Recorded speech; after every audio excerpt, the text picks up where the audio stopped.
This video is going to discuss working with accounts receivable in QuickBooks Online.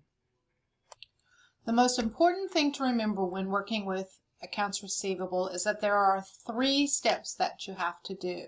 And you have to do all 3 of them. You don't get to skip and choose. So the first one is going to be to create an invoice. The second one is that you've got to record the payment that you receive from your customers in QBO, and the third one is that you've got to make the deposit.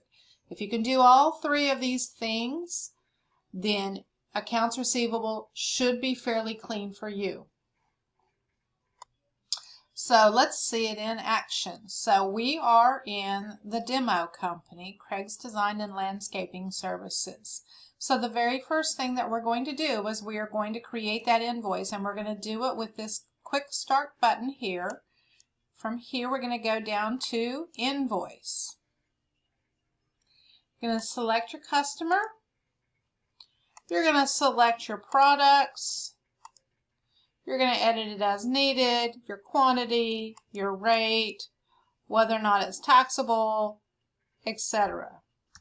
So I like to, in these demos, to do really large numbers. So we're going to do a $5 million invoice. So once everything looks good, then I'm going to come down to the bottom. If I'm going to send it off to my customer, I'm going to say save and send. But for today's purposes, we're just going to save and close. So this, let's go look at it and see how it looks when we look at our reports. So we're going to go to reports. We're going to go to our accounts receivable aging. And here is the invoice that we recorded. It's increased our accounts receivable aging, and it will also have increased our sales for this month. So the next thing is going to be, what do you do when you've received the payment for the customer? So we're going to go back to our quick start, and we're going to go to receive payment. We're going to put in our customer's name.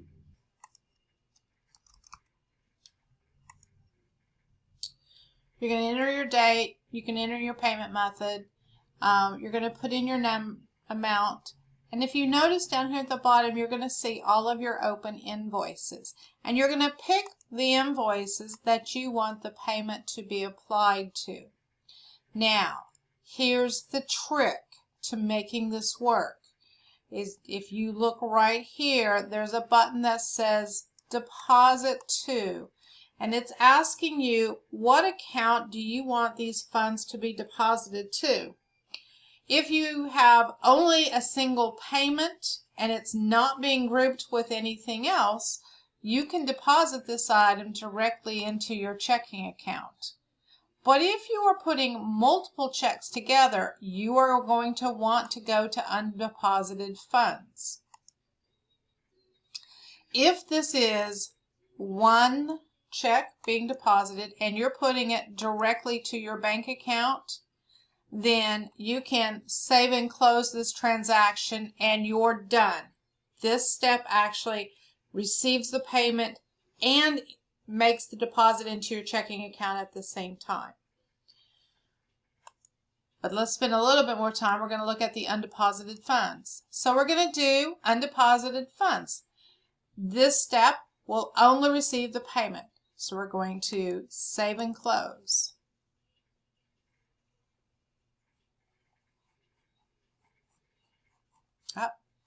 Sorry.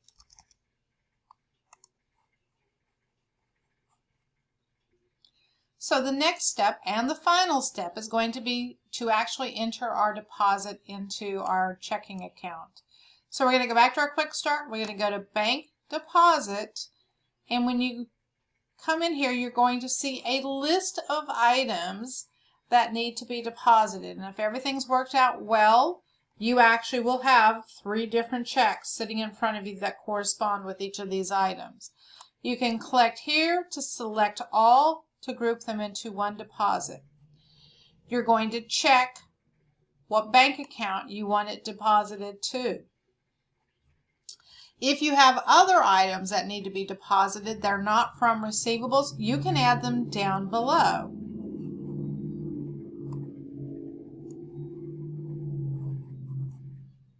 my recommendation on doing these kinds of deposits is that you enter your deposits into QuickBooks before you go to the bank. I would also suggest that you come down here on the print options, and I would print your deposit slip summary so that we'll have a good record of everything that went into that deposit. Keep that for your records.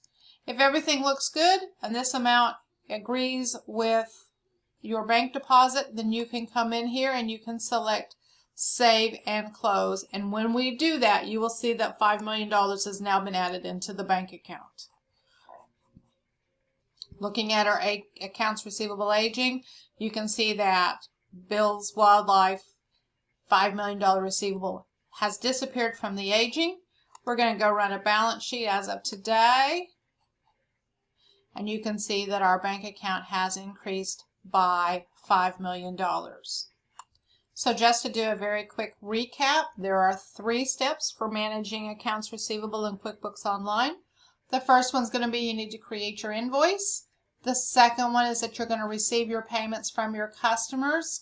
And the third one is you're going to make sure that the deposit has been entered into your bank account. Let us know if you have any additional questions, and we'll be happy to help you.